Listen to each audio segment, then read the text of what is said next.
గడీల పాలన కాదు, గల్లీ బిడ్డల పాలన కావాలని, గల్లీ బిడ్డలకు అందుబాటులో ఉండే పాలన కావాలని కాంగ్రెస్ పార్టీ ప్రజాపాలన ఏర్పాటు చేస్తే తట్టుకోలేక, ప్రజల నుంచి వచ్చేటువంటి స్పందన చూసి ఓర్వలేక ఇలాంటి దుష్ప్రచారాలకు ఒడిగట్టడం కరెక్ట్ కాదు. ఒకసారి ఆత్మ విమర్శ చేసుకోండి, ఆత్మ పరిశీలన చేసుకోండి అని ఈ సందర్భంగా ఈ బీఆర్ఎస్ కుటుంబ పాలన పార్టీకి తెలియజేస్తా ఉన్నాం. ఈరోజు అధికారంలోకి వచ్చిన వెనువెంటనే ఇచ్చినటువంటి హామీలలో మీరు కేవలం అసెంబ్లీ సమావేశము, ఎమ్మెల్యేల ప్రమాణ స్వీకారాలకే నెలలు టైం తీసుకున్నారు. మీ ఇష్టం అనుకున్నారు. ఈ రాజ్యం ఒక ప్రజాస్వామ్యం లేదు, ఒక రాజ్యాంగం లేదు, ఏది లేదు. ఈ రాష్ట్రం మా ఎస్టేటు, మేముండే ఇల్లు మా గడీలు, మేము చెప్పినట్టుగా మేము వినాలి అనేటువంటి దబాయింపు పాలన నుంచి ప్రజల దగ్గరికి పాలన పోయిన తర్వాత ప్రజలందరూ సంతోషంగా ఉన్నారు, కాంగ్రెస్ పార్టీ మీద విశ్వాసంతో ఉన్నారు, నమ్మకంతో ఉన్నారు. ఇచ్చిన ప్రతి హామీ అమలు చేస్తున్నటువంటి విశ్వాసము, ఆ యొక్క ధైర్యము ప్రజలలో ఉంది. కానీ ధైర్యం కోల్పోయింది ఎవరు అంటే ఈ బీఆర్ఎస్ పార్టీ వాళ్ళు. అధికారం లేకుండా బతకలేనటువంటి పరిస్థితి ఉంది. అహంకారము, అధికారము, పెత్తనము ఇవన్నీ కలగలిసినటువంటి నాయకత్వం, ఫ్యూడల్ నాయకత్వం వాళ్ళ యొక్క టీఆర్ఎస్ పార్టీ నాయకత్వం. ప్రజల నుంచి వచ్చేటువంటి స్పందన చూస్తే తట్టుకోలేకనే ఈరోజు దుష్ప్రచారం అనేటువంటి ఒక దారిని ఎంచుకొని మేము మంత్రులుగా ప్రమాణ స్వీకారం చేసింది 2వ తారీఖు నాడు, 9వ తారీఖు నాడు ప్రమాణ స్వీకారం చేసింది 7వ తారీఖు నాడు. 9వ తారీఖు నుంచి మేము ఇచ్చిన ఒక్కొక్క హామీని అమలు చేస్తూ మిగతా హామీల కోసం దరఖాస్తులు తీసుకోవడం కోసం ప్రజాపాలన పెట్టడం జరిగింది. అంటే మేము 7వ తారీఖు నాడు ప్రమాణ స్వీకారం చేస్తే 9వ తారీఖు నాడే ఇంకెప్పుడు అమలు చేస్తారు అని మాట్లాడారు. 5 సంవత్సరాల క్రితము మరి ఏకకాలంలో రుణమాఫీ అని చెప్పి కనీసం ఎంత ఘోరంగా రైతులను ఇబ్బంది పెట్టిరో మర్చిపోయారని నేను అడుగుతున్నా. 10 సంవత్సరాల క్రితం మొట్టమొదటి హామీగా దళితుడే ముఖ్యమంత్రి అని చెప్పారు. 10 ఏళ్ళైనా కూడా మరి మీరు దానికి పూనుకోకుండా 3వసారి కూడా మీరే ముఖ్యమంత్రి కావాలని చేసినటువంటి ఈ మోసం ప్రజలు మర్చిపోలేకనే అన్ని వర్గాల పార్టీ కాంగ్రెస్ పార్టీ అని కాంగ్రెస్ పార్టీకి అవకాశం ఇచ్చారు. 10 ఏళ్లు దోచుకున్న దోపిడీ దొంగలు మీరు అని ప్రజలు గ్రహించే, మీరు 420 అని ప్రజలకు తెలుసు కాబట్టే 2004 నుంచి 14 వరకు ప్రజా సంక్షేమాన్ని గుర్తుపెట్టుకున్న ప్రజలు తెలంగాణ ఇచ్చినటువంటి కాంగ్రెస్ పార్టీకి అవకాశం ఇచ్చారు. ఎందుకు తట్టుకోలేకపోతున్నారని మేము అడుగుతున్నాం. ఇవాళ ఒక ప్రజాస్వామ్యబద్ధంగా జరిగినటువంటి ఎన్నికలలో మెజార్టీ మాకొస్తే తెల్లారి నుంచే కూలుస్తాం, పేలుస్తాం ఇని చెప్పేటువంటి మాటలు ఎందుకు ఇంత దురహంకారం మాటలు, ఇట్లాంటి దుర్బుద్ధి అని మేము అడుగుతా ఉన్నాం. కాబట్టి 420 మీరు ఇచ్చినటువంటి హామీలు అమలు చేయకుండా 10 సంవత్సరాలు ఇష్టానుసారంగా గడీల పాలనను గల్లీ బిడ్డల మీద రుద్ది ఎంజాయ్ చేసింది మీరు. మేము అధికారానికి వచ్చిన మరుక్షణం నుంచే ప్రజల కోసం ఎలాంటి అభివృద్ధి కార్యక్రమాలతో పాటు ఇచ్చిన ప్రతి హామీని అమలు చేయాలని ఆలోచిస్తున్నది మా కాంగ్రెస్ ప్రభుత్వం. అదే కాకుండా ఆటోల విషయంలో ఇవాళ మహిళలకు ఒక ఆర్థిక స్వేచ్ఛను, ఆర్థిక స్వతంత్రతను, ఆర్థిక స్వావలంబనను కలిగించాలి. వాళ్ళ అవసరాలన్నీ తగ్గించుకుంటున్నారు, మహిళలు బయటికి రాలేకపోతున్నారు, వాళ్లకు ఒక ఆర్థిక భారం పడకుండా ఉండాలని ఫ్రీ బస్ చేస్తే అత్యంత దుర్మార్గంగా ఆటో డ్రైవర్లను, ఆటో వాళ్లను రెచ్చగొడుతూ రోడ్ల మీదకి తీసుకొచ్చి ఇది ఉద్యమము అంటారు, లేదా వాళ్ళ కడుపు కొడుతున్నారు అంటారు.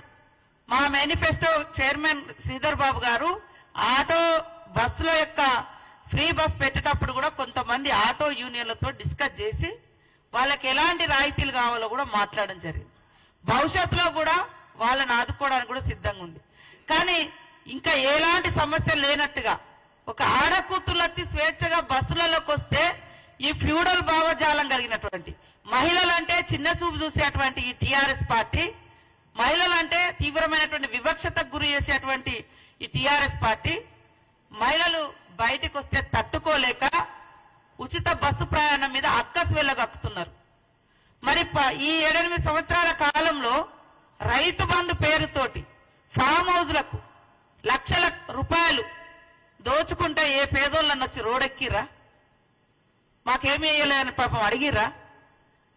అలాంటి మరి జరగలేదు. కానీ ఒక మహిళ బయటకు వస్తే మాత్రము ఈ రకంగా ఆటో డ్రైవర్లను తీసుకొచ్చి ఉద్యమం అని చెప్తున్నారు. ఉద్యమం కాదు, వాళ్ళని అడ్డం పెట్టి మీ అధికార దాహాన్ని తీర్చుకోవడం కోసం మీరు వేసేటువంటి ఎత్తుగడ. కాబట్టి ఇవాళ టిఆర్ఎస్ పార్టీ 420 పార్టీ 10 సంవత్సరాలు ఇది అది అని తేడా లేకుండా అందిన కాడికంతా దోచుకొని ఆ దోచుకున్నదంతా బయటకు వస్తుంటే ఇవాళ దాన్ని తట్టుకోలేక ఇలాంటి దుష్ప్రచారాలకు ఒడిగడుతున్నారు. కాంగ్రెస్ పార్టీ ఇచ్చిన మాట కట్టుబడి ఉండే పార్టీ అని స్పష్టంగా చెప్తా ఉన్నాం. ఇవాళ వాళ్ళు పెట్టినటువంటి బడ్జెట్ చూస్తే బడ్జెట్ బారెడు, ఖర్చు శారెడు.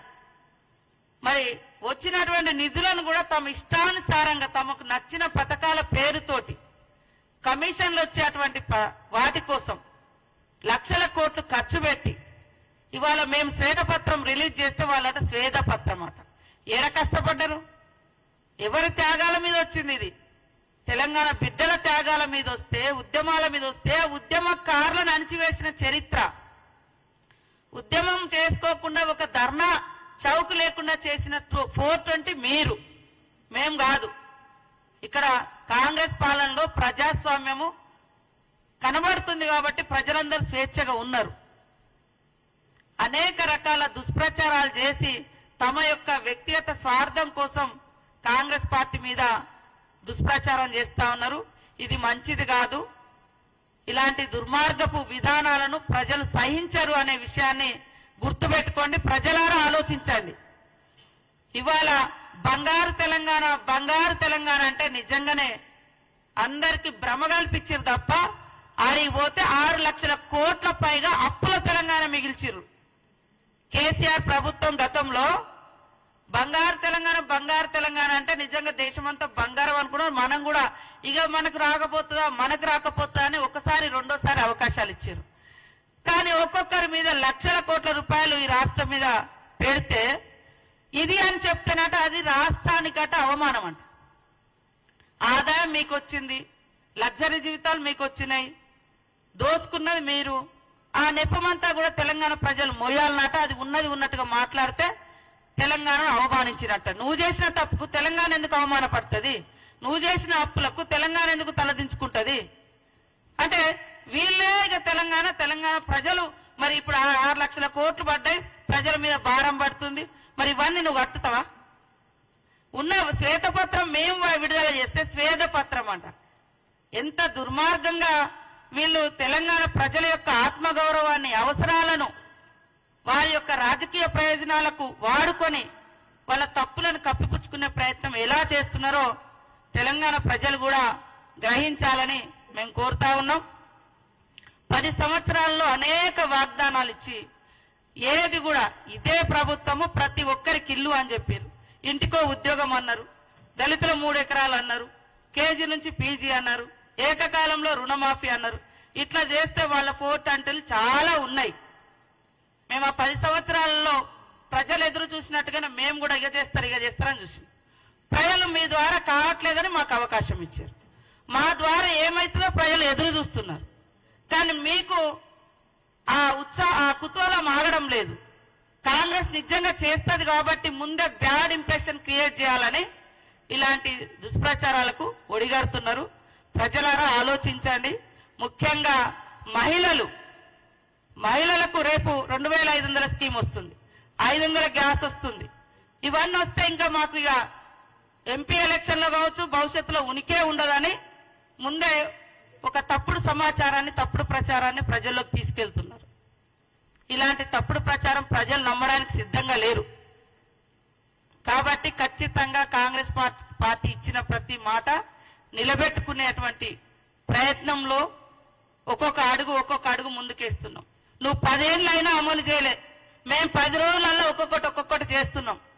మీరు ఆన్లైన్ సెంటర్ల పేరుతోటి మరి మీ సేవల కాడ జిరాక్సుల కాడ రోజుల తరబడి నిలబడితే ఇల్లులు గతిలేవు. 6 లక్షలతో ఇల్లు అని చెప్పి 3 లక్షలకు తగ్గించిన ఘనత మీది. 10 ఏళ్ల కింద 6 లక్షలు అన్నావు. 10 ఏళ్ల తర్వాత సిమెంట్ స్టీల్ అన్ని రేట్లు పెరిగినాయి, కట్టుబడి రేటు పెరిగినాయి. 3 లక్షలకు తగ్గించింది మీరు.